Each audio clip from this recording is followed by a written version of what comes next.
Semangat pagi adik-adik smart. Assalamualaikum warahmatullahi wabarakatuh. Selamat datang di channel Kak Bas, media sharing dan diskusi mata pelajaran fisika. Di video kali ini, kita akan berdiskusi bab dinamika rotasi, yaitu momen gaya dan momen koppel. Sedangkan subbab lainnya, yaitu momen inersia, momen sudut, energi rotasi, keseimbangan benda tegar, dan titik berat akan kita diskusikan pada video-video berikutnya. Jadi, jangan sampai terlewat. Sebelum melanjutkan, dibantu subscribe, like, dan share agar adik-adik tidak ketinggalan sharing dan diskusi pada materi selanjutnya, serta agar lebih banyak lagi yang mendapatkan manfaat dari video ini. Adik-adik smart, mari kita mulai. Saat kelas 10, adik-adik tentu sudah belajar tentang gerak translasi, yaitu gerak benda berpindah secara vertikal maupun secara horizontal. Selain gerak translasi, dikenal juga gerak rotasi, yaitu gerak benda berputar pada sumbu rotasi atau sumbu putar. Contoh, bila bola yang ditendang, maka bola tersebut sekaligus melakukan gerak translasi, berpindah, dan juga rotasi, yaitu berputar.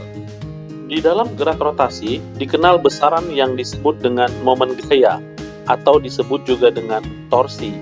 Disimbolkan dengan tau, satuannya adalah Newton meter, yaitu perkalian silang antara gaya F terhadap jarak R, di mana jarak R adalah jarak antara gaya F dengan sumbu rotasi. Karena perkalian silang, maka gaya F harus tegak lurus terhadap jarak R ini. Penting untuk diingat, sekali lagi adik-adik, bahwa F harus tegak lurus terhadap jarak R. Nah, maka pada batang tersebut yang berputar pada sumbu rotasi B, gaya F yang kita ambil adalah F sin theta karena tegak lurus terhadap R, sedangkan F cos theta berimpit atau tidak tegak lurus. Untuk beberapa gaya yang bekerja pada suatu pusat rotasi atau sumbu rotasi, maka nilai total momen gayanya adalah sigma atau jumlah dari momen gaya yang bekerja pada sumbu rotasi. Karena momen gaya adalah besaran vektor, maka ditentukan pula oleh arah, di mana bila berputar searah jarum jam, maka gaya bernilai negatif, dan bila berlawanan arah jarum jam, gayanya bernilai positif. Baik, kita langsung saja membahas soalnya, biar lebih mudah lagi dipahami. Berikut ini ada sebuah soal di mana terdapat sebuah tongkat yang panjangnya 40 cm. Bekerja 3 buah gaya F yang nilainya sama, namun arahnya berbeda, di mana sumbu rotasinya adalah titik C. Tentukan momen gaya total pada titik C tersebut. Adik-adik, langkah pertama mengerjakan soal ini adalah uraikan dulu vektor gaya-gaya yang bekerja terhadap sumbu X dan sumbu Y. F1 karena bekerja pada sudut 30 derajat terhadap tongkat, maka kita akan uraikan F1X dan F1Y. Perhatikan di dalam matematika, proyeksi gaya yang berimpit dengan sudut dinyatakan dengan kosinus, sehingga F1 adalah F1X adalah F1 dikali cos 30, dan sumbu yang tegak lurus adalah F1 dikali sinus 30 derajat. Ingat ya, bahwa gaya yang kita ambil adalah gaya yang tegak lurus terhadap jarak R dari sumbu rotasi. Di sini, F1Y yang bekerja memutar tongkat searah jarum jam terhadap sumbu rotasi C, sehingga nilainya bertanda negatif. Untuk F2 dan F3 tidak perlu diuraikan karena hanya bekerja pada sumbu tertentu saja. Baik, langkah berikutnya adalah menentukan jarak gaya F yang tegak lurus terhadap sumbu rotasi. F1Y jaraknya terhadap pusat rotasi adalah jarak A terhadap C, sehingga nilainya adalah 20 ditambah 10 cm. Jarak F2 terhadap pusat rotasi C adalah 10 cm, dan jarak F3 adalah D ke C yaitu 10 cm. Kemudian langkah terakhir, masukkan nilai gaya dan jarak pada persamaan tau total. Jangan lupa arahnya. F1Y bernilai negatif karena arahnya searah jarum jam terhadap sumbu rotasi C, sedangkan gaya lainnya berlawanan arah jarum jam. Di sini kita masukkan nilainya, sehingga kita peroleh untuk tau total atau torsi total yang bekerja adalah bernilai 0,5 Nm. Bertanda positif, artinya tongkat tersebut berputar berlawanan arah jarum jam. Baik, kita lanjut berikutnya. Besaran kedua yang akan kita bahas pada video kali ini adalah momen couple. Momen couple terjadi ketika dua buah gaya yang nilainya sama namun berbeda arah bekerja pada suatu benda. Seperti halnya momen gaya, maka di sini nilainya adalah gaya F dikalikan jarak antara kedua gaya. Jarak antara kedua gaya kita sebut D.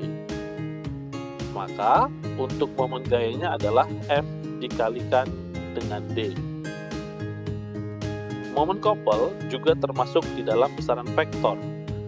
Seperti halnya momen gaya, maka menentukan nilai momen couple total dan arahnya sama dengan ketika kita menentukan arah pada momen gaya. Baik, adik-adik, kita coba bahas soal yang kedua.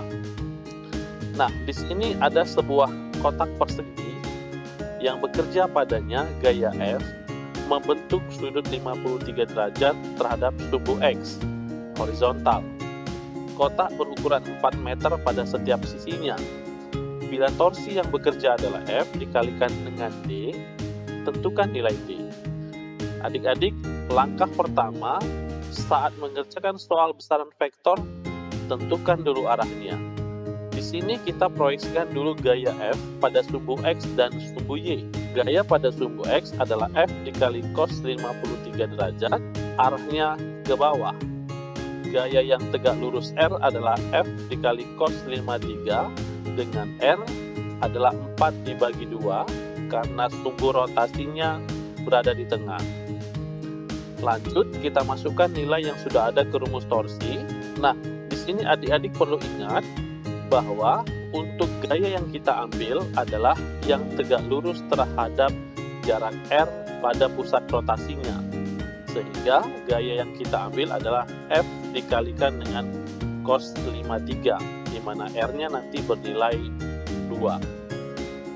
Oke, kita masukkan ke dalam rumus torsinya, di mana R adalah 2, gaya adalah F dikali cos 53.